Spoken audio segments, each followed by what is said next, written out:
Bienvenidos a un episodio más del podcast Invirtiendo y Entendiendo, el podcast de Rankia México, en donde esta ocasión converso con Rafael Ruiz, creador del concepto Finanzas con Rafa. Bienvenido, Rafa. Muchas gracias, Edgar. Un placer estar aquí contigo. Oye, Rafa, ¿qué querías hacer cuando eras niño? Híjole, fíjate que creo que lo que más quería yo era ser comerciante, como que veía el ejemplo de mi papá, que se dedicaba al comercio y tal, y yo de repente trabajaba con él los fines de semana, tal, y como que me gustaba esa parte de las ventas. Entonces, pues bueno, yo creo que como niño chiquito que también admiras a tu papá, pues y me gustaba, pues decía yo quiero ser comerciante, ¿no? Al final pues uno sí termina dedicándose al final a la parte de ventas, pero bueno, pues en una industria completamente distinta a la que no me hubiera imaginado que en su momento, pues que fue la financiera, ¿no? Hace tiempo estuvo aquí Juan Manuel Olivo de la Bolsa Mexicana y recuerdo que él nos compartía que deberían en la parte académica enseñarnos a vender. Sí, yo creo que es una de las mejores habilidades que pudo haberme dejado mis años, digamos, prelaborales. O sea, porque la verdad es que yo aprendí la habilidad o la herramienta de las ventas pues desde pequeño, un poco empíricamente con mi papá. Y luego yo ya en preparatoria me decían el chico brownie porque yo era el que vendía brownies ahí en la prepa. Y luego incluso estuve en un par de multiniveles, que digo, al final después el modelo a mí no me encanta, pero la capacitación que me dieron en ventas y todo eso, o sea, la verdad me encantó. Y justo creo que, digo, si alguien de los que nos escucha, perdón, es joven, creo que justo cuando estás en etapas de prepa, secundaria, pues es cuando tienes tiempo para decir, ¿sabes qué? Me pulo en esta área y que se pueda aprender eso, creo que es maravilloso. Sí, fíjate que yo pensaba, ahorita que hablabas que esta parte de tu preparatoria, tu formación académica, uno en esta etapa de la vida a lo mejor todavía no tiene muy claro que para dónde va. Tenemos una idea, admiramos a ciertas personas, hemos leído a lo mejor cosas o visto eh, temas que nos van moviendo, nos van generando inquietudes, motivaciones, ilusiones, pero en esta etapa de la adolescencia, de la juventud temprana, no tenemos muy claro para dónde vamos. ¿A ti qué fue lo que te llevó a hacer lo que hoy eres, lo que hoy estás haciendo? ¿Hubo algo en esta etapa de la vida que te fuera motivando? Mira, yo la verdad tuve mucha fortuna de que tuve una buena educación financiera también de la mano de mi papá. Yo me acuerdo estar chico, la verdad no sé bien si 10, 12 años, pero yo creo que 10, o sea, de verdad chico, y que mi papá me decía, ¿sabes qué? A ver, dame el dinero que de repente me caía porque me daban un regalo, o hasta me acuerdo de los bolos de los bautizos, o sea, literalmente él me decía, yo te lo guardo, pero te voy a pagar un interés. Y me explicó lo que era el concepto del interés, me enseñó a calcularlo. Entonces cada mes nos sentábamos, agarramos la hojita donde yo anotado cuánto dinero tenía con él, y me decía, pues mira, así se calcula. Entonces agarrábamos la tasa y no me pagaba mucho, en ese momento me acuerdo que me pagaba como el 4% anual, que me decía, eso es lo que ahorita la tasa más o menos paga libre de riesgo, entonces lo que yo te voy a pagar. Pero cuando yo entendí, dije, de repente, oye, puedo, sin hacer nada, tener más dinero, sí me explotó y fue como una semillita que se quedó ahí sembrada, ¿no? Evidentemente esa edad simplemente ahí quedó, pero sí yo pues entonces trataba de cada que juntaba dinero se lo daba a mi papá, guárdamelo y págame más intereses, y así lo fui haciendo pues, hasta yo creo que todavía en prepa manejamos esa metodología, ¿no? Luego, justamente en preparatoria, recuerdo leer el libro de Padre Rico, Padre Pobre de Robert Kiyosaki, que así fue como la primera introducción que yo tuve a algo ya más allá de esa inversión que a lo mejor a mi papá me hacía, que era un interés simple y tal cual. Y entonces recuerdo haber pues, también sentido así como algo que me volvió la mente y dije, órale, qué fregón entonces que se puede hacer muchas cosas y como que obviamente muchos conceptos que habla Kiyosaki que ni aplican a México, ni yo entendí al 100, pero como que yo simplemente fue un libro que me marcó en el sentido de que conocí todo un mundo de posibilidades que existían allá afuera y creo que desde ahí empezó a estar en mí como que esa semillita de poder darle por un lado financiero. No sabía, obviamente, en su momento todavía que era la bolsa de valores, no sabía, o sea, no me visualizaba yo como hoy estoy, pero creo que ese fue el camino o el inicio que detonó el donde yo estoy ahorita, ¿no? Se hablaba de ahorro e inversión, pero también se hablaba de endeudamiento. Mira, el tema de la deuda en mi casa como tal nunca estuvo presente. O sea, realmente mi papá nunca, o sea, como que sí trae esa vieja escuelita de cero deuda, o sea, ni tema de hipoteca ni nada. Entonces, yo ahí esa parte sí nunca la aprendí como tal. Pero bueno, al final del día, justo con la parte, por ejemplo, recuerdo que Kiyosaki habla mucho justo de apalancarse y tal. Recuerdo en prepa convencí a mi papá de que me ayudara, por ejemplo, a poner un Uber, que fue justo cuando llegó a México y estaba todo esto de moda.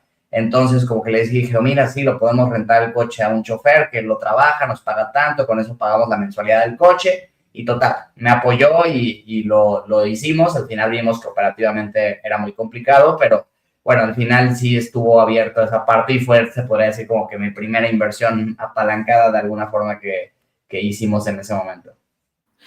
Eh, las generaciones van cambiando.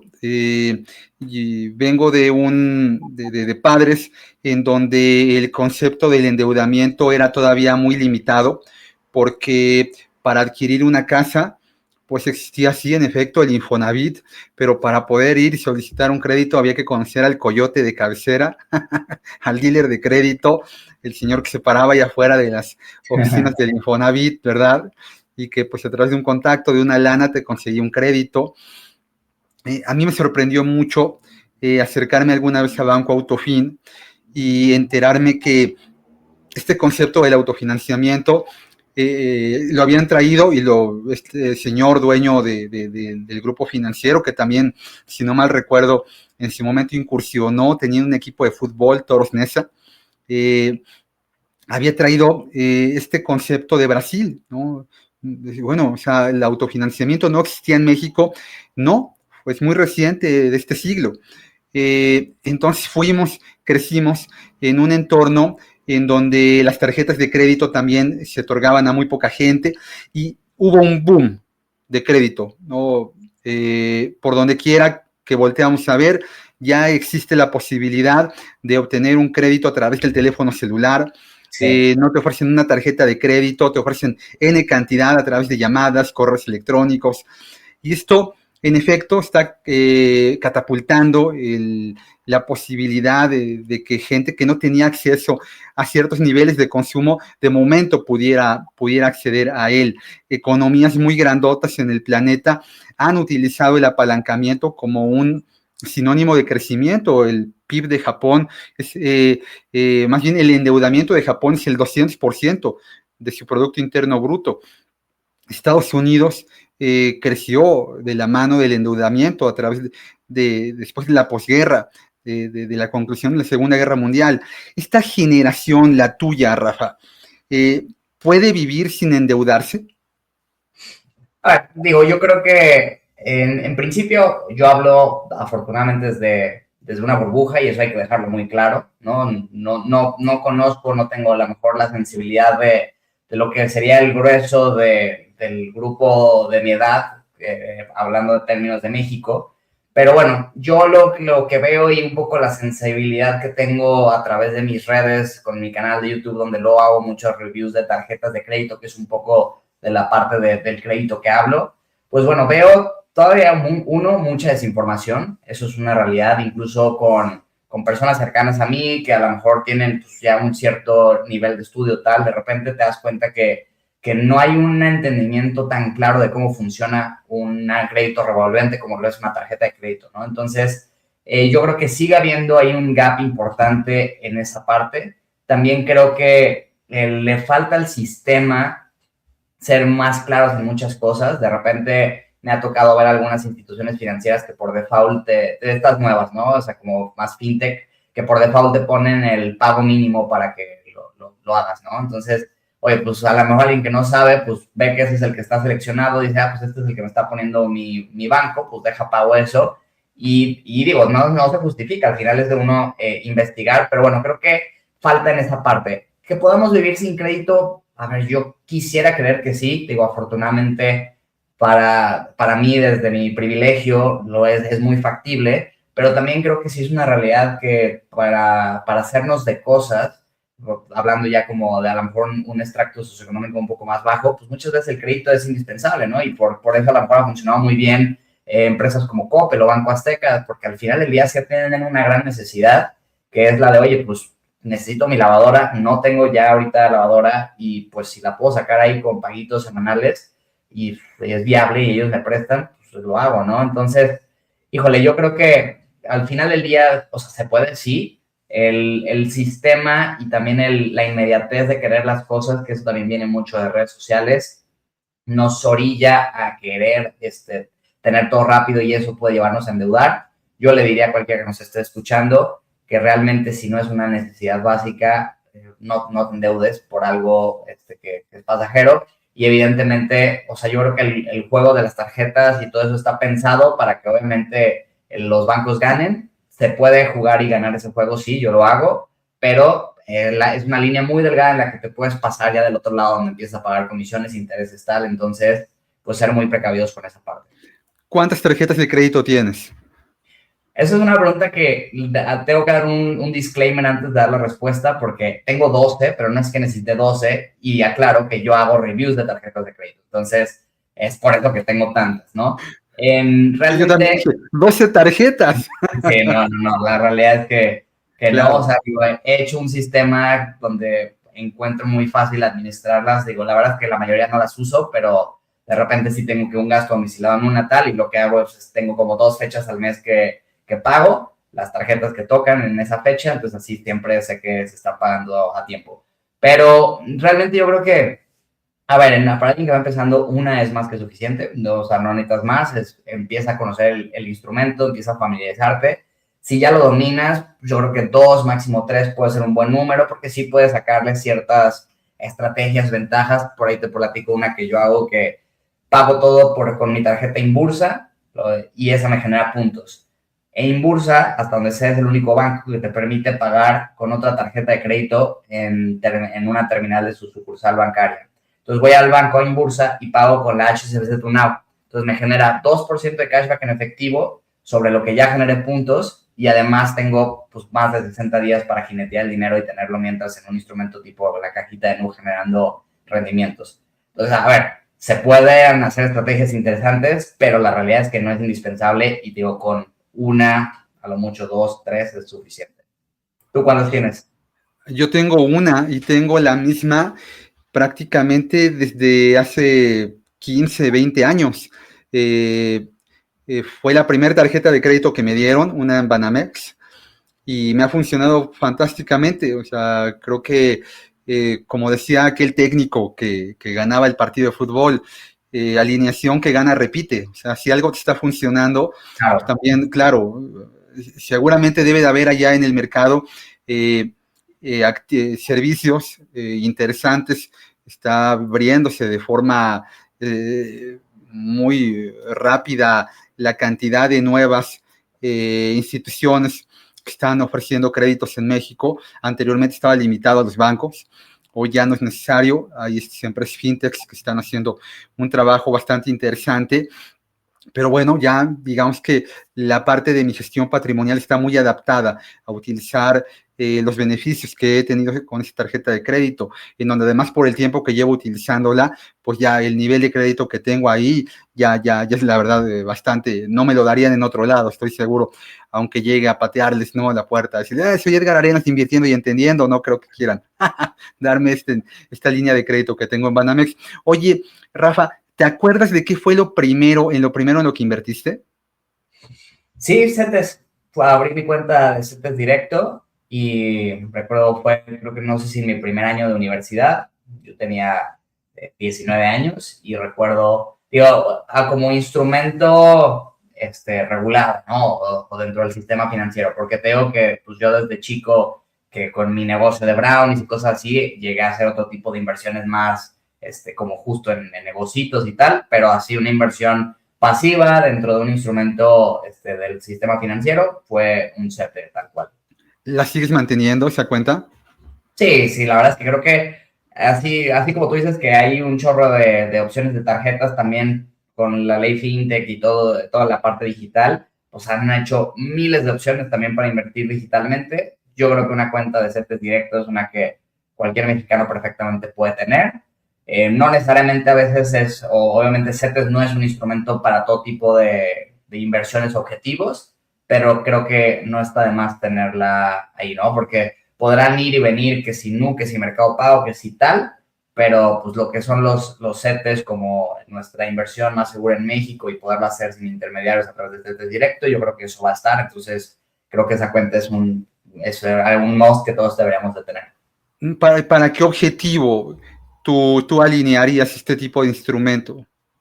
Pues mira, obviamente temas de corto plazo, digo, puede que ahorita haya muchas otras opciones que te puedan pagar un poco más y tus montos no son muy altos, tienes seguro por Sofipo, tal, y probablemente alguien diría, bueno, pues están en la cajita, no, etcétera, y cualquier Sofipo a la parte puede dar más que CETES, ¿no? Pero objetivos de corto plazo, si quieres liquidez, tienes buen día, si quieres tiempos muy puntuales, pues tienes CETES desde 28 días hasta, por ejemplo, un UDI bono a tres años, muchas veces que me dicen, oye, para la educación de mis hijos, una beca, tal, bueno, lo puedes hacer híbrido y te va a ir mejor, ¿no? O sea, te quitas al intermediario de la aseguradora y métele tu Audi bonos y además contrátate un seguro de vida temporal para estar cubierto por la cantidad que tú necesitas y tal, puede funcionar muy bien. O sea, como para objetivos de ahorro, oye, que me quiero comprar un coche en 3 años, a ver, métele a Audi bonos a 3 años, ¿no? O sea, tienes el factor inflación cubierto, tienes un rendimiento garantizado por arriba de inflación, es obviamente una inversión muy segura y va acorde al plazo o al tiempo que tú quieres, funciona de maravilla, ¿no? Entonces yo creo que para más ahorro, obviamente, que inversión patrimonial de largo plazo, y también, obviamente, si por aquí nos está escuchando alguien que ya más bien está en una etapa de preservar su capital, pues evidentemente tener una estrategia con bonos, UDIbonos, CETES, pues funciona maravilloso para alguien que ya no busca priorizar rendimientos, sino más bien seguridad, ¿no? ¿Qué opinas de los fondos de inversión de valores gubernamentales de corto plazo versus CETES a 28 días? Pues mira, yo creo que más allá de algunos que pudieran estar con alguna eficiencia fiscal, donde los apagues más bien hasta que vendas y te tomen la ganancia o el pago de impuestos sobre como si fuera renta variable, que hay algunos ETFs y algunos bancos también manejan fondos de ese tipo. Esos pudieran encajar obviamente en una estrategia distinta y pueden tener sus puntos a favor. Pero la realidad es que, pues fuera de eso, o sea, yo creo que sería la comodidad quizás de tenerlo en un banco o en una casa de bolsa que ya conoces, con el asesor, pero pues al final, pues vas a pagar un fee por tener un intermediario cuando lo puedes hacer tú por tu cuenta, ¿no? A ver, evidentemente un fondo a lo mejor que tenga una estrategia un poquito más ahorita que venimos una tendencia de tasas a la baja, o un fondo que pueda tener una estrategia para capitalizar eso, pues bueno, puede justificar el pagar esa comisión a la casa de bolsa o institución financiera, pero la realidad es que si no te quieres complicar, creo que precisamente está hecho esa plataforma para que te saltes cualquier intermediario y lo hagas tú directamente. Oye, y hablando de fondos de inversión, dentro de tu estrategia, ¿hay algún fondo que utilices o algunos? Bueno, tengo inversiones en ETFs, no sé si lo quieres contar como, digamos, lo mismo, técnicamente no son lo mismo, pero son muy parecidos.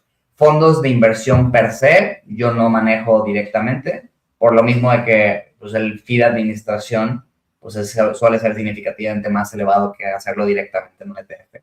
Entonces, yo más bien sí tengo una parte importante de mi portafolio en ETFs y pues bueno, ETFs tienes una variedad infinita para armar un portafolio acorde a cualquier necesidad que puedas tener, ¿no? Claro, claro, sí, es importante esta parte del fee, de la cuota de gestión. En México, las cuotas de gestión en fondos de inversión no son nada baratas y tampoco muchas veces los fondos de inversión argumentan en materia de retorno el pagar esa cuota. Entonces, pues si tu fondo de inversión te está pagando menos que el benchmark, el índice contra el que se compara ese fondo, pues mejor indéxate. la inversión pasiva a través de ETFs suele ser mucho menos costosa y además, como lo compartías, hay un abanico muy amplio de ETFs, no nada más locales, sino ya extranjeros. Ya la mayor parte de la gestión patrimonial en México se realiza a través del Sistema Internacional de Cotizaciones. Ahí ya hay más de 3,000 títulos inscritos, registrados, en donde una cantidad interesante ya son ETFs. Y como lo mencionabas ahorita, ¿no? Para buscar retornos interesantes, sobre todo en horizontes de mediano y largo plazo, suelen ser una opción que debemos de tener ahí dentro de nuestro portafolio. Para tu inversión de largo plazo, ¿hay algún sector, alguna región, algún índice en el cual te estés ponderando? Mira, yo, uno de los temas en los que me he vuelto, digamos, más experto en la parte de análisis ha sido la parte de fibras. Entonces, mi portafolio está muy cargado hacia ese sector y esa industria porque la conozco muy bien y pues obviamente me siento mucho más cómodo invirtiendo en algo que conozco tan bien. Entonces, digamos que en un sector particular en el que yo estoy más sobrecargado y sobreponderado, definitivamente es la parte de fibras, dentro de fibras más hacia lo industrial, pero ahí sí tengo un portafolio bastante diversificado que también tiene una parte comercial y de oficinas. De este portafolio de fibras, ¿qué es lo que más te gusta? La parte de logística, comercial, hay hoteleras, viviendera, ¿dónde te sientes más a gusto?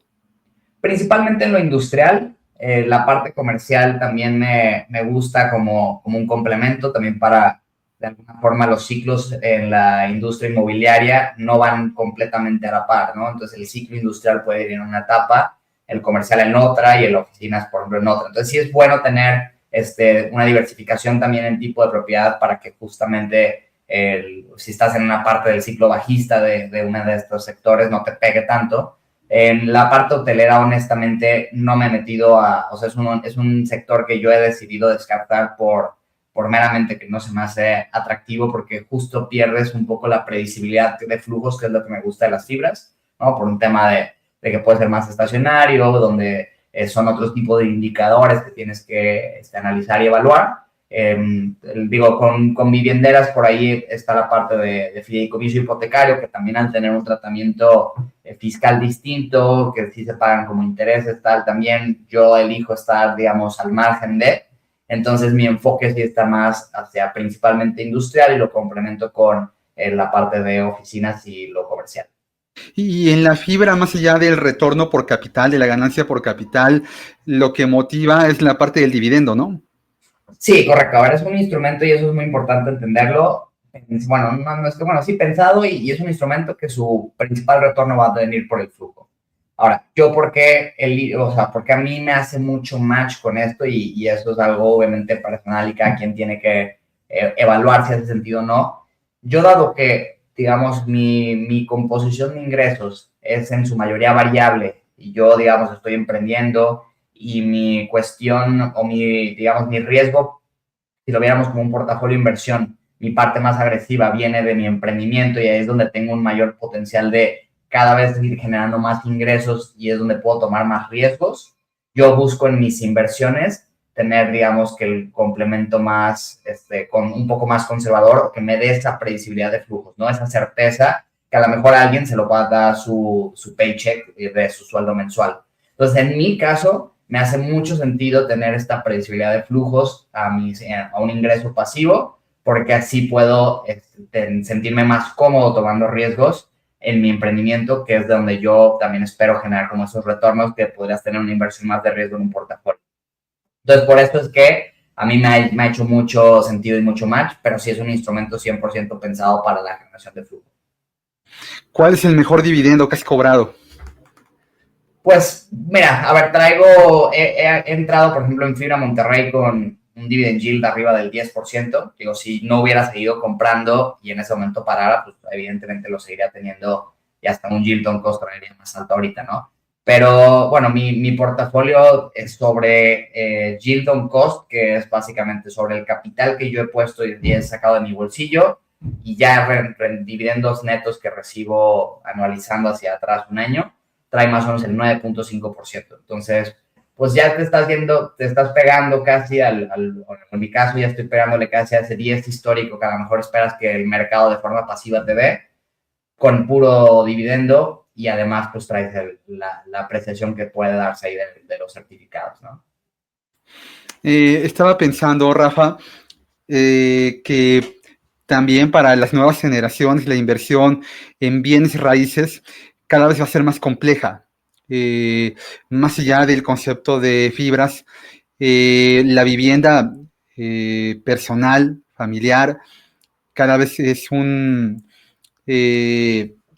comprarlo se vuelve un evento más lejano para muchas personas. Eh, Tú dentro de tu portafolio de inversión, dentro de tu perfil, ¿consideras la inversión en bienes raíces como parte de? No, para mí no es atractivo el comprar una propiedad para habitarla.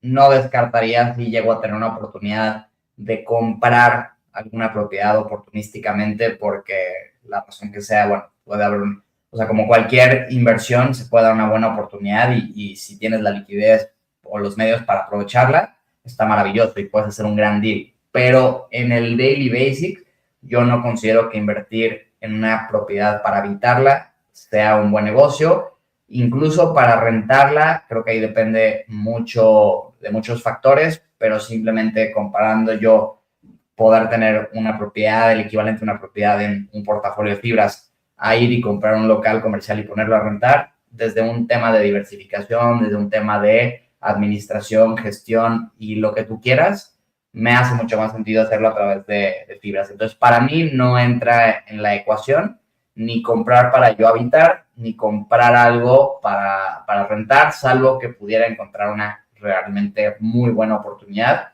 y evidentemente pues sí lo podría considerar en ese momento. Y el monto, la cantidad de dinero para entrarle, ¿no? Sí, claro, o sea, pero incluso, o sea, si fuera un tema de oye, o sea, perfectamente, no sé, tienes un portafolio de 10 millones y estás hablando de una propiedad que puedas comprar de 1 millón, 1,5 millones, incluso seguiría sintiendo que no me hace sentido poner todo una gran parte importante en una sola propiedad con las características que normalmente se pueden conseguir en una propiedad comercial en México o habitacional versus lo que puedo yo ahorita conseguir en un portafolio de fibras. Prefiero 1000 veces fibras. Otro desaliciente es la liquidez. Claro, totalmente. Sí, o sea, ¿cuánto tardas en vender una propiedad inmobiliaria versus literalmente, si el mercado está abierto, segundos, te puedes vender una posición de fibras? Evidentemente hay algunas fibras más pequeñas que pueden no tener la liquidez para que salgas en 1 o 2 días, si estás hablando de montos equivalentes a una propiedad inmobiliaria, pero en una semana ya estás fuera del mercado sin ningún problema, ¿no? Y algún sector, alguna región, algún instrumento inscrito en el sistema internacional de cotizaciones en donde estés invirtiendo. Sí, mira, realmente me gusta ahorita mucho como apuesta agresiva el ETF CQQQ, que básicamente sería como decir, es como un Nasdaq chino. Tienes ahí no son 100 empresas como en el Nasdaq 100, pero pues tienes bastante exposición al sector tecnológico chino, que desde mi punto de vista, si vas al muy largo plazo, pues son empresas que están cotizando con un gran descuento contra lo similar, digamos, del lado americano, que realmente China y toda esa región está creciendo muchísimo más, tiene un bono demográfico mucho más atractivo, tecnología, pues ya nos están dando la vuelta, o sea, como que tienes 1000 factores para pensar que en el larguísimo plazo pues, les puede ir muy bien. Evidentemente también hay más riesgos, temas políticos, tal, y por eso también cotizan de alguna forma con un cierto descuento, pero como exposición agresiva dentro de mi portafolio, eso es una de las jugadas que tengo a través de un ETF que está en el SIC justamente. Y es que nuestra concepción de la economía china cambió mucho.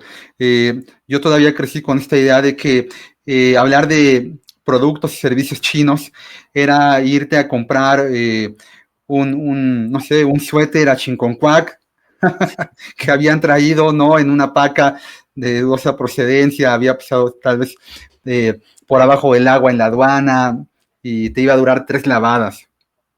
Y ahora China es el motor de la economía del mundo. China primero y después la India, son las dos economías que más están arrastrando el crecimiento del planeta.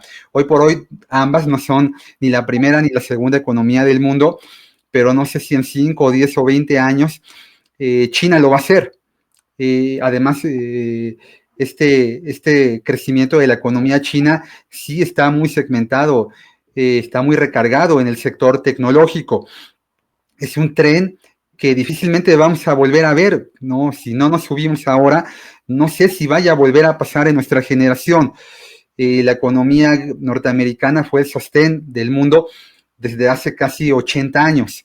Y bueno, pues quien compró algún instrumento o habría podido comprar algún instrumento vinculado al crecimiento de la economía norteamericana a mediados del siglo pasado, pues hoy tendría el premio de un crecimiento fantástico en su portafolio. Pensémoslo así un poco para China. Pero también está la amenaza de las voces que dicen que la inteligencia artificial, el crecimiento tecnológico podría ser una burbuja. ¿Tú qué opinas?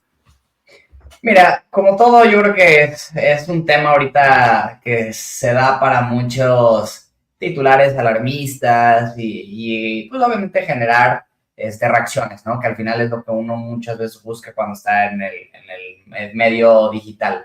Pero realmente, o sea, yo creo que como en todo, sí puede haber muchas empresas que estén en una cierta especie de burbuja o que las valuaciones no hagan sentido, pero pues yo creo que eso con inteligencia artificial o sin inteligencia artificial, pues siempre ha estado ahí. Es decir, siempre van a haber empresas que el mercado les pone mucho hype, que el mercado está dispuesto a pagar muchísimo por ellas y que pues después se pueden venir abajo o simplemente pues prácticamente se mantienen laterales por muchos años porque pagaste por adelantado el crecimiento, ¿no? Entonces, yo qué opino en ese sentido, yo creo que es ser siempre muy disciplinados con las evaluaciones de lo que pagas en general. O sea, creo que eso es como lo más importante analizar y a ver. Evidentemente, si estás indexado a algún ETF que tenga una canasta muy amplia de acciones, como puede ser un S&P 500 o un ETF como BWO que ya te trae China, India, etcétera, no hay tema con valuaciones y tú simplemente acumula constantemente y ya está. Pero si entras a cosas más específicas, pues sí, como por ejemplo algo específico de inteligencia artificial, tal, pues sí cuida mucho esa parte, ¿no? El hecho de entrar y como ver, yo creo que dentro de una industria que puede estar en un hype, también se dan oportunidades porque así como están los que están muy altos por todo lo que está generando la inteligencia artificial, también están los que están súper castigados porque el mercado piensa que los va a matar y muchas veces también hay una sobrereacción ahí, ¿no? Entonces también a esa ola te puedes subir un poco y yo creo que justo nada más es buscar que exista, o sea, dónde están las oportunidades. Pero no creo que es algo generalizado de que haya una burbuja que realmente vaya a generar una caída generalizada en el sector de un 60-70%. La verdad no lo veo yo así como sector en general. Cuando defines ingresar a alguna acción en particular, cuando te gusta alguna empresa, ¿te recargas más en el análisis técnico o en el fundamental? No, yo soy 100% fundamental. La verdad es que no me haría mal saber un poco más de técnico, quizás por encontrar esos puntos de entrada, pero al final en mi filosofía de inversión siempre es lo fundamental lo que manda, ¿no? O sea, porque también como voy realmente a muy largo plazo, o sea, si yo hago una inversión en una acción individual o en una fibra, o sea, lo estoy comprando porque lo veo como si me hago socio del negocio y me interesa estar ahí pues, toda la vida.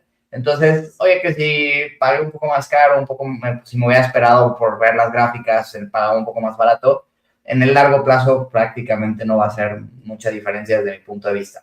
Pero, digo, no me haría mal saber un poco más quizás para el timing de en qué momento entrar y todo eso. ¿Te llamó a la atención alguna vez hacer trading?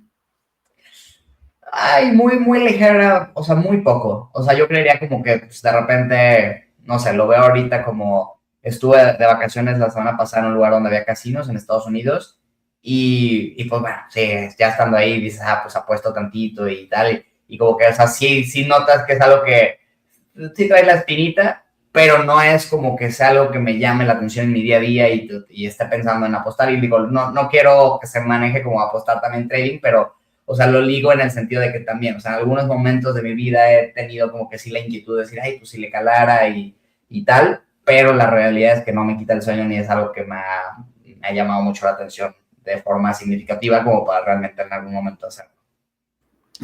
¿Qué opinas de la gente que dice que se puede vivir de hacer trading? ¿Tú crees que esto es posible? A ver, mira, yo creo que sí debe de ser posible, así como se puede vivir del fútbol y se puede vivir del tenis y de ser modelo, ¿no? Que sea factible para el común denominador hacerlo, no creo, ¿no? O sea, yo creo que es una de esas profesiones donde, bueno, sí, quizás si encontraste un sistema, si tienes la disciplina, porque muchas veces el sistema está ahí y es seguirlo, pero a veces lo que te traiciona es tu psicología humana, no sigues el sistema y valió cacahuate, ¿no? Y un día que valga cacahuate con apalancamiento, pues ya tronaste. Entonces, yo creo que sí, como todo sí se puede, yo diría que sí, no me atrevería a decir nadie puede vivir consistentemente del trading, pero no creo que sea algo al alcance de la mayoría y lo vería más bien como pues, el equivalente a decir quiero ser el próximo Messi, o sí, existe una posibilidad, pero la realidad es que lo más probable es que no. Sí, dependiendo de la empresa a la que le preguntes y también del mercado, pero más o menos entre el 80 y el 95% de los traders minoristas pierden su dinero. Y al otro día leía un dato que me acabó de complementar esta inquietud, es que eh, la gente que pierde todo su dinero haciendo trading, una vez que se vuelve a capitalizar, vuelve a invertir durante un año al menos tratando de recuperar lo que perdió en un principio y lo vuelve a perder. Tal cual casi como un casino, ¿no? El efecto de ahorita me recupero. La ludopatía, ¿no? De hecho, en Estados Unidos, en la página de la SEC, hay un link que te direcciona a una página de ayuda para ludópatas. Claro. Sí, es que al final se te puede dar ese mismo rush de dopamina, ¿no? Cada clic, cada que haces un movimiento y tal. Y pues sí, o sea, yo creo que al final del día, quien puede de forma profesional o semiprofesional llegar a vivir de eso es porque lo hace profesionalmente, con sistemas, con todo lo que requiere, pero pues como todo en la vida, hacer las cosas bien y tal, requiere un cierto costo y un sacrificio importante y no es tan fácil como lo pintan, ¿no? Entonces, pues sí, no lo veo nada viable para el común denominador. Los que nos educamos bajo la teoría de portafolios de Markowitz y que aprendimos que el inversionista puede incorporar toda la información que hay en el mercado para tomar decisiones. Y como lo decía Markowitz, son decisiones razonadas. Nos topamos con Kahneman, nos tomamos con toda esta corriente de finanzas conductuales que nos dicen si algo no tienen los inversionistas, es primero toda la información incorporada en su decisión y mucho menos son decisiones razonadas. ¿Qué opinas de las finanzas conductuales? Me gusta mucho esa filosofía, de hecho me leí un libro, no recuerdo cómo se llama, pero no lo escribieron directamente Kahneman ni Amos Tversky, no sé cómo se pronuncia el nombre de su colega, pero es como un periodista que escribió sobre ellos y tal cual su teoría. Y la verdad sí, o sea, creo que resuena mucho conmigo e incluso lo veo en principio a título personal, porque claramente a veces te das cuenta que ya estás queriendo sobre reaccionar o reaccionar muy desde la parte humana y también lo ves, yo lo veo en las asesorías que doy, en los comentarios de las redes sociales, o sea, pues te das cuenta que sí, o sea, te mueve el miedo de no poder pagar la renta, mil cosas y al final muchas veces dejas de lado lo racional que puede ser como simplemente analizar la información y ya está. Bitcoins. Bitcoin, mira. Sí, no, tal vez, mucho, poquito, todo ahí, sobre No, todo a este precio, ¿no? a ver, Sí invierto, sí recomendaría invertir, o sea, como en general, digo, si no, obviamente es una recomendación tal cual específica de inversión, pero, o sea, sí creo que es algo que todos deberían de revisar. No soy experto en el tema de Bitcoin o de criptomonedas en general, entonces, por lo mismo, un poco lo que te decía en Fibras, me siento muy cómodo con una parte importante de mi patrimonio ahí porque las entiendo y conozco muy bien. No me pasa eso con las criptomonedas, pero cada vez me voy convenciendo más del potencial que tienen como red, como todo lo que están generando. Entonces, cada vez me voy sintiendo un poco más cómodo de meter un poquito más y justamente digo, a ver, si alguien estuvo dispuesto a pagar Bitcoin en $120,000, ¿por qué no estarlo ahorita? O sea, creo que ahí es donde justo es el tema conductual, ¿no? A ver, oye, no ha cambiado nada realmente en la tesis de lo que es Bitcoin de aquí a 30 años. Si ya estuviste dispuesto a pagar un precio mayor al que está ahorita, pues ¿por qué no sigues comprando, no? Entonces, ahí sí es donde yo estoy, pues estoy aprovechando y sí estoy yo invirtiendo un poquito más fuerte de lo que venía haciéndolo anteriormente, porque precisamente pues sí veo una oportunidad en el precio sin ser experto, simplemente pues, por el hecho de decir, pues está casi a mitad de lo que llegó a estar, pues bienvenido sea, ¿no? Entonces sí, ya desestimamos el discurso, la narrativa del oro 2.0, de la desaparición del dinero fiat, eso ya pasó, ¿verdad? Sí, a ver, mira, yo creo que como todo, pues ahí esto es también muy humano, ¿no? Va algo bien y entonces te vuelves súper optimista y hablas de mil cosas y luego va mal y pues ya te agüitas y cambias un poco la narrativa. A ver, yo creo que pueden perfectamente convivir ambas y creo que sí va a ganar, o sea, que va a seguir ganando terreno de alguna forma porque también pues viene un cambio generacional donde pues quienes toman las decisiones más patrimoniales en un hogar, pues ya empiezan a ser personas que pues, quizás venimos creciendo con esta tendencia. Entonces creo que sigue habiendo mucho que ganar en cuestión de adopción, de popularización de camino. Pero pues sí, la verdad quizás eso justamente creo que es uno de ese tipo de headlines que llaman la atención y que son simplemente para generar pues, mediatismo, pero al final hay que ser un poco más objetivos con las cosas. Dijiste una palabra que me parece que en la variable de la decisión del inversionista local faltó durante mucho tiempo, que fue objetividad. Lo retomo porque yo vengo de esa generación de sus padres que perdieron mucho patrimonio por no haberse diversificado en dólares. Eh, hasta mediados de la década de los 90, el dólar fue el refugio, fue el salvavidas patrimonial de muchas familias, de muchas empresas del mismo país, ¿no? Y esto cambió a principio de siglo, ya con una nueva dinámica comercial. México se volvió el primer socio comercial de Estados Unidos. Banco de México dejó de ser la caja chica del gobierno federal. Esta independencia le ha permitido tomar decisiones financieras sólidas a nuestro Banco Central. Y bueno, pues la paridad peso-dólar dejó de sostenerse en palillos, ¿no? Se mueve por fluctuaciones de mercado, como debería, y la mayor parte de las monedas del planeta se mueven. Así que yo te preguntaría, ¿los dólares para ti son una parte de tu portafolio de inversión? O sea, dólares directamente, como decir, oye, Sí, tengo un sí, treasury sí. bill, la No un verdad. activo que tenga una valuación en dólares, ¿no? Como los ETFs de los que ahorita conversábamos. No, no. Te voy a comprar un fondo de inversión indexado al tipo de cambio o un ETF, ¿no? Que sea el espejo de el dólar. No, dentro de mi perfil no encaja. Digo, de verdad, definitivamente yo no tengo un perfil conservador, no tengo un horizonte de corto plazo, no tengo un objetivo de ahorro en dólares. Entonces, dentro de mi perfil no encaja decir, oye, pues voy a tener nada más ahí un treasury o el tal cual dólares. Sí tengo algo de reserva de liquidez.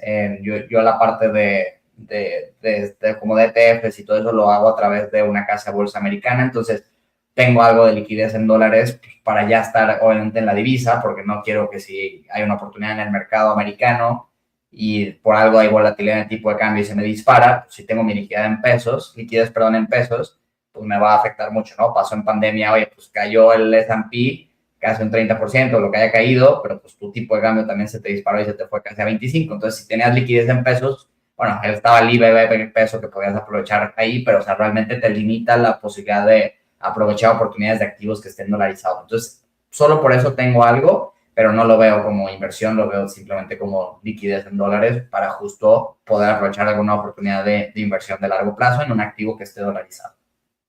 ¿Por qué la decisión de invertir en una plataforma o una casa de bolsa norteamericana?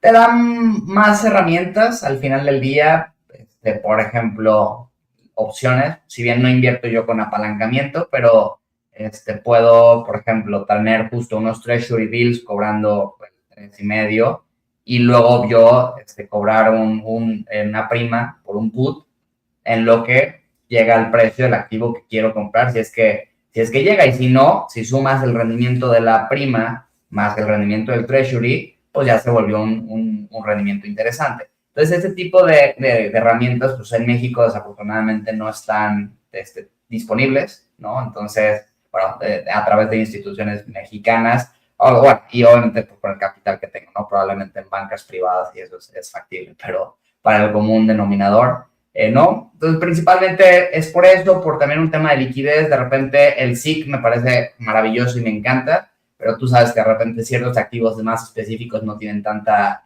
liquidez, entonces puedes pagar spreads más altos, tal. Entonces, como que sí encuentro para un inversionista quizás más sofisticado ventajas de estar en una plataforma internacional. Realmente para un inversionista común que quiera indexarse pasivamente a índices comunes tal cual, creo que el SIC funciona de maravilla y no es necesario. Y es hasta más como la parte fiscal y tal. Entonces creo que depende del caso de cada quien, ¿no?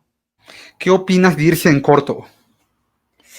No me encanta porque pues, al final del día tienes una ganancia limitada y una pérdida potencial ilimitada. Entonces, la verdad es que no soy, o sea, no soy partidario de, y creo que quien hace de forma, digamos, no sé si responsable sea la palabra, pero quien hace de forma profesional una venta en corto es porque tiene un conocimiento tan profundo del activo en el que se está yendo en corto, que tiene como mucha certeza de que le va a ir bien con el trade, ¿no? O sea, es como, yo lo vería como el equivalente a, oye, yo me puedo concentrar a lo mejor un 30% de mi patrimonio en un activo que conozco a la perfección y me siento muy cómodo, porque precisamente eso me da la tranquilidad de decir, no importa que me esté sobreponderando, quiero creer que a lo mejor si ese mismo activo que conozco también lo viera, de que, oye, sabes que no, esto está terrible y se va a ir a la quiebra, pues a lo mejor me sentiría con la convicción de meter una venta en corto, pero solo así, ¿no? O sea, con algo que realmente dijeras que conozco a la perfección esto y por ende, pues sé que esto eventualmente tiene que caer sí o sí, pero prefiero más bien siempre estar largo. Oye, Rafa, ¿tu peor inversión cuál ha sido? Dices, en esta sí troné como chinampina. Mira, yo creo que más allá de, o sea, afortunadamente no he tenido una inversión que financieramente hablando se haya vuelto un problema, o sea, que dijeras, oye, le perdí mucha lana, tal. Eso afortunadamente no. Creo que mis mayores errores han estado por no tener clara la estrategia de inversión, o sea, y lo veo también esto como un común denominador en las asesorías que doy, donde dicen, llegan a veces, oye, compré esto, ¿por qué lo compraste? Pues no sé, ¿no? A lo mejor en mi caso no fue tan así de no sé, pero ya cuando lo ves en retrospectiva, pues no tenía un plan claro del por qué quería ese activo en mi portafolio. Entonces, de repente llega y no sé, digo, ahorita, digo, afortunadamente yo me salí hace mucho de PayPal, pero me acuerdo en su momento tuve PayPal y sí, creo que la llegué a vender con un 15% abajo, una cosa así. Y pues sí, en ese momento ya dije, a ver, la tesis ya no me está gustando tal, bueno, bye, ¿no? Asumo la pérdida, pero no tenía claro ni siquiera el por qué había entrado, ¿no? Entonces pues, lo vi como, o sea, justo dice que yo un value, lo veía con una oportunidad de valor, al final fue un value trap, pero, o sea, creo que no hice también mi research, entonces creo que más bien la mayor parte de mis errores y también los que veo en las personas que asesoro es justamente pues no tener claro el plan de por qué quiero invertir en lo que quiero invertir, y eso pues generalmente termina mal, ¿no? O si te va bien, muchas veces es suerte, ¿no? Simplemente, claro, te fue bien, estuvo fregón, pero no tenías realmente claro la estrategia y yo creo que pues eso es un error al invertir. Ese Rafa que vendía brownies ya quedó atrás. Hoy ya tu especialización, el conocimiento que tienes y que transmites a través de contenido que haces, pues ha ido generando una evolución personal. Y en esa evolución hubo alguna persona, algún momento o algún libro que te marcaron. Sí, mira, a ver, yo creo que en la parte profesional, digo, tengo un par de mentores que de alguna forma están ya consolidados en donde a lo mejor me gustaría a mí estar en el futuro, y fue pues muy importante poder hablar con ellos y conocer pues cuáles eran a lo mejor los caminos que tenía que más o menos ir buscando para poder estar donde quiero estar, y eso ha sido de gran ayuda. Entonces, creo que, digo, aquí como gran consejo se ha dicho mucho, pero se seguirá diciendo, trata de tener mentores, o sea, de donde si tú dices, oye, me gustaría estar haciendo esto, pues busca a alguien que ya esté haciéndolo como tú te visualizas y te puede dar un chorro de herramientas y conocimiento para acelerar o volver un poco más fácil el camino.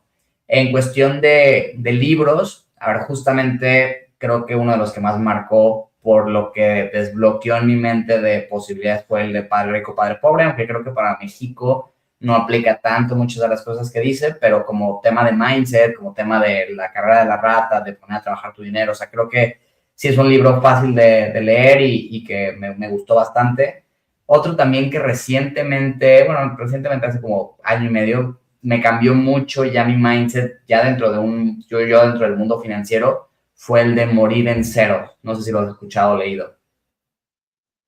Básicamente es un libro que te habla de que pues, si te mueres y dejaste lana, pues hiciste mal las cuentas porque o trabajaste más tiempo del que debiste haber trabajado, o si lo que tú querías era heredar, pues hubieras ayudado a las personas que quieres antes de morirte, ¿no? O sea, como que básicamente da una estadística que dice en Estados Unidos la herencia promedio la recibe alguien como a los 65 años. Pues a esa edad la mayoría de las veces ya están consolidados, ya no necesitan, no es que te quejes de que te caiga $500,000, pero no lo necesitas, ¿no? Y chance a tus 30, si tu papá te hubiera dicho, oye, pues te apoyo con tu casa, te cambia la vida completamente, ¿no? Entonces, te mete un mindset de decir, oye, pues sí, ten tu número de cuánto es lo que necesitas acumular para en algún punto ya estar tú tranquilo financieramente hablando, y luego no tengas miedo de acabártelo, porque también dice el americano promedio, digo, obviamente el libro es de un americano, entonces vas a con datos de allá, pero pues sigue acumulando lana después de haberse retirado, porque muchas veces se genera y es que me va a faltar, y es que por sí, y entonces trabajas muchos más años de los que debiste, no ayudas a tu familia en el momento a lo mejor que más les servía, y no te lo vas a llevar. Entonces, como que sí me cambió el mindset, porque yo pensaba así más como, y entonces lo voy a dejar generacional, y que el fideicomiso, y que para... No, a ver, mejor, o sea, enfócate en que si lo que quieres es dejar un impacto a ciertas personas, pues lo más pronto posible, y si no, alcanza la libertad financiera lo más rápido que puedas, que eso obviamente pueda significar no necesariamente con lujos y tal, o sea, pero poder tener esa libertad tal cual de hacer lo que quieras, y a partir de ese momento, pues ya elige cómo quieres vivir tu vida 100% con flexibilidad. Entonces me gustó mucho ese libro y el concepto, entonces bastante recomendado. Rafa, ¿el dinero da la felicidad? Hasta cierto grado, o sea, no directamente el dinero, pero a ver, definitivamente o sea, el dinero te ayuda a cubrir, por ejemplo, necesidades básicas, ¿no? Entonces, a ver, pues pasar de no tener un lugar donde vivir a tener un lugar donde vivir, pudiéndolo pagar con dinero, creo que si lo vemos desde esa óptica, sí da la felicidad hasta cierto punto, pero es una realidad que también la felicidad es un tema, es difícil de describir la felicidad, ¿no? A ver, yo te preguntaría qué es la felicidad para ti, pues algo distinto para ti que para mí, ¿no? Pero pensando en que a lo mejor está este concepto de me siento en paz y algo más o menos que podamos llegar a un consenso de lo que es la felicidad, yo creo que no lo da el dinero, lo tienes que tener internamente y trabajar internamente, pero el tener tranquilidad financiera sí te ayuda a que sea más fácil llegar a esa paz interna, ¿no? O sea, creo que si no tienes estabilidad financiera, pues partiendo de ahí ya no es tan fácil encontrarla internamente. Y muchas veces también le diría a la audiencia, pues recuerden que nosotros somos los que nos ponemos el pie en las broncas financieras, porque si eres afortunado y realmente estás escuchando esto y tienes tus necesidades básicas cubiertas y traes broncas de lana, probablemente es por expectativas que tú te has puesto de querer tener, de querer pertenecer, de querer y entonces ahí sí te está jugando un poco en contra la parte del dinero, y tenerlo no lo va a cambiar, no lo va a quitar ese tema interno. Pero bueno, es una pregunta interesante. No sé si quieres también tú compartir qué opinas, o si ya lo has compartido antes. Bueno, okay. Sí, yo leí hace rato justo una frase que decía que la pobreza solo es romántica en los libros. Y me parece que también la felicidad. Hay mitificaciones, hay sesgos alrededor de ambos conceptos. Se puede tener mucho dinero y ser muy infeliz, y se puede vivir en la medianía del ingreso y vivir sintiéndose completo, ¿no? Me parece que depender del dinero como la única variable o la variable que más pondera eh, nuestro estado emocional es delegarle mucho a algo, ¿no? Hay cosas más importantes que el dinero. Lamentablemente, te das cuenta de eso hasta que el dinero no puede comprar eso que te está agobiando. Claro. Entonces, pues, esto te lo va enseñando la vida, es una curva formativa, que cuando uno está joven no lo entiende, porque la mayor parte de lo que te hace feliz, pues depende del dinero, ¿no? Lo definiste bien, ser o pertenecer, tener, todo esto, cuando uno va concluyendo la carrera, cuando uno va empezando a trabajar, pues son ilusiones, son motivaciones. Quiero pertenecer a este grupo social, quiero trabajar en este lugar, quiero tener este auto, comprarme esa casa, ir a este antro. Al paso del tiempo, pues ya que cumples con esas expectativas, van quedando otras cosas que igual y el dinero no satisface por completo, ¿no? Tener una familia, que haya salud ahí, o sea, son cosas que el tiempo va acomodando, como las inversiones. Al final, Claro. en las inversiones y en la vida todo tiene un regreso a la media. Esas pequeñas desviaciones estándar en donde a veces nos perdemos, pues tanto en las inversiones como en la vida son peligrosas, hay que saberlas controlar. Y a veces para saberlas controlar, pues se requiere de experiencia. Y cuando uno es joven, hay mucha vitalidad, hay mucha ilusión, pero hay poca experiencia. Igual cuando Claro. invertimos, eh, encontrar un buen inversionista sin experiencia es complicado. A veces se gana dinero y a veces se aprende. Y a veces lo que más te deja a largo plazo es el aprendizaje. Pero pues todo eso lo vas construyendo a lo largo del tiempo. Rafa, hace ratito que antes de que empezáramos la charla, te dije que tenía la ilusión primero de tenerte aquí. He visto tu contenido y me parece un contenido muy profesional, serio, y te dije, creo que te la vas a pasar bien. Yo espero que así haya sido. Y para ir concluyendo, Rafa, te pido por favor que, además de los 2 libros que ya compartiste aquí, nos digas, ¿no? Algo que tú creas que un inversionista debería de sumar a su bibliografía, puede ser incluso una película, una serie, algo que tú creas que le va a ayudar para complementar lo que está aprendiendo. Pues mira, creo que yo soy más de libros que de películas, pero justo creo que un libro que no ha salido en la conversación y definitivamente resuena mucho con esto último que platicábamos por la pregunta que hiciste de la felicidad, puede ser el de La psicología del dinero. Creo que es también un muy buen libro que recomendaría bastante. Y pues bueno, al final ya tienen tareita los que están escuchando, ya hay varias opciones y también muy variados. Si les interesa también el tema de fibras, el libro de Vivir de las Fibras me parece fenomenal, y de hecho lo escribió Luis Ortiz de Montellano. No sé si has tenido oportunidad de platicar ya con él aquí en el podcast, si no te recomendaría mucho algún día invitarlo. Está anotadísimo, falta que él quiera. Así Buenísimo, que, sí, la verdad es si nos está escuchando, ya sabe que ella. seguramente sí, ¿verdad? Nos está oyendo. No, sí, definitivamente un gran libro. O sea, si alguien me dijera, oye, me dio curiosidad esta parte de fibras, te diría, vete a leer ese libro y te lo puedes echar en una sentadita. O sea, literalmente está muy digerible, tiene hasta ilustraciones y te puede ayudar a entender perfecto el instrumento. Ya puedes decir, oye, me gusta y hace sentido dentro de mi portafolio tener algo de fibras, o no, la verdad no, pero ya sabes un poco más de un instrumento y le invertiste unas par de horas de tu vida. Así que creo que serían esas dos recomendaciones, mi estimado.